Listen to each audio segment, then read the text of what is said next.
Happy New Year, everybody. Hope you all had a great Tishrei. So this week we started the Torah over. We started Parshas Bereishis in the beginning. Now, we learned about creation. We learned about the process that led to the existence of man, of all existence, not just man. And the nuances, the different nuances that took place in order for Hashem to complete that process. So something that's interesting we note is out the gate, everything that Hashem creates, he's creating through speech. It says, for example, B'yom Gimel, it says, on the third day, Tad she'ha'aretz deshe esav mazriya chulet. Hashem said, let plants and vegetation, cover the earth.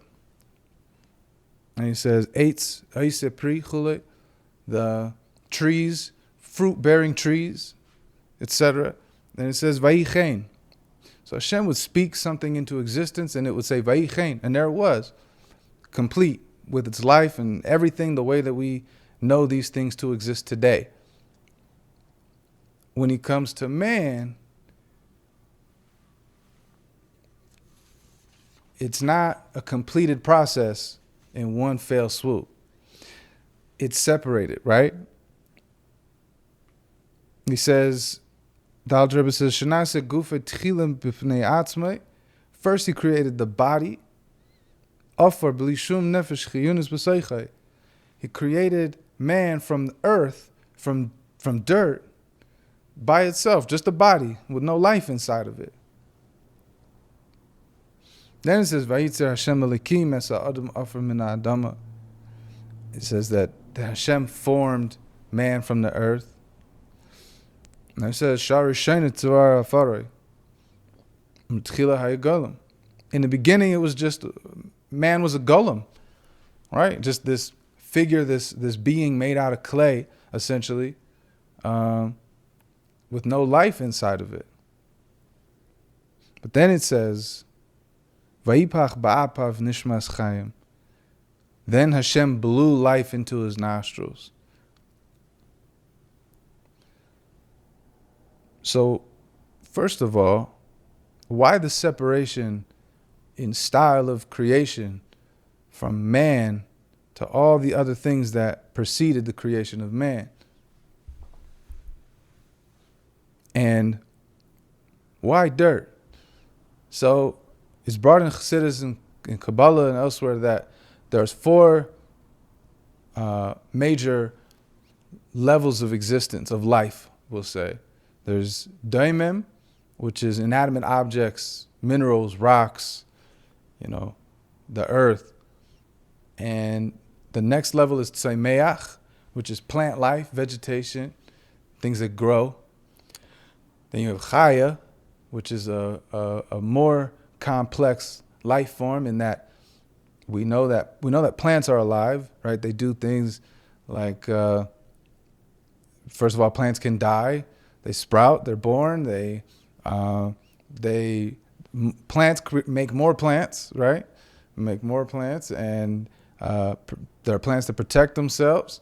So plants have a life, but we clearly see by animals that animals have a complex life, right? There's emotion, there's a soul of some sort. And in the highest life form, you have medaber, meaning those who speak. And that goes on mankind, as the most complex and sophisticated life on earth. So why did the highest life form, medaber, have to be put into a body made out of daimim, the lowest life form, earth?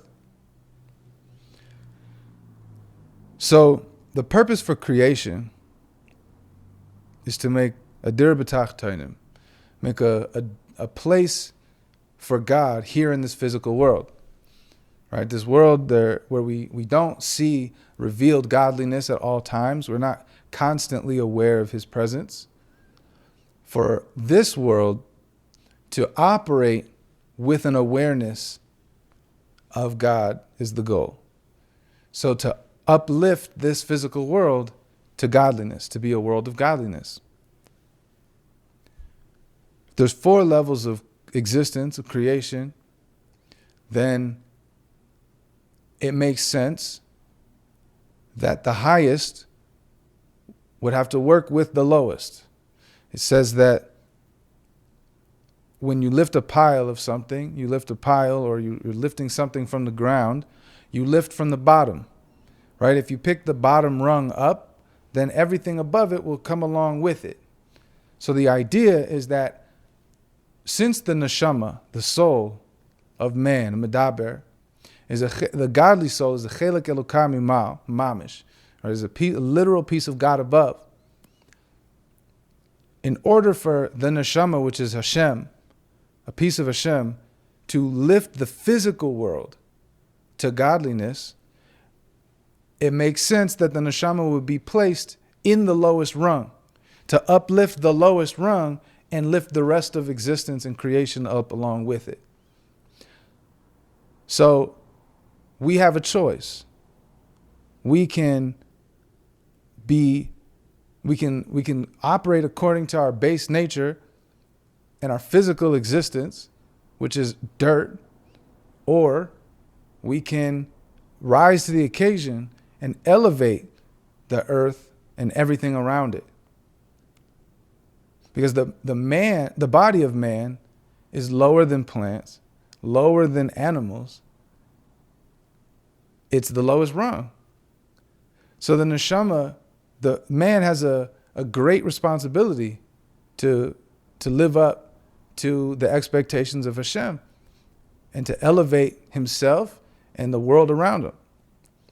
So over Sukkot, we were, outside in the sukkah, and as we were setting it up, we had everything we needed to protect us from the bugs, right? So we had a bug zapper out. We didn't end up using the bug zapper, but we had the bug zapper, and my daughter asked,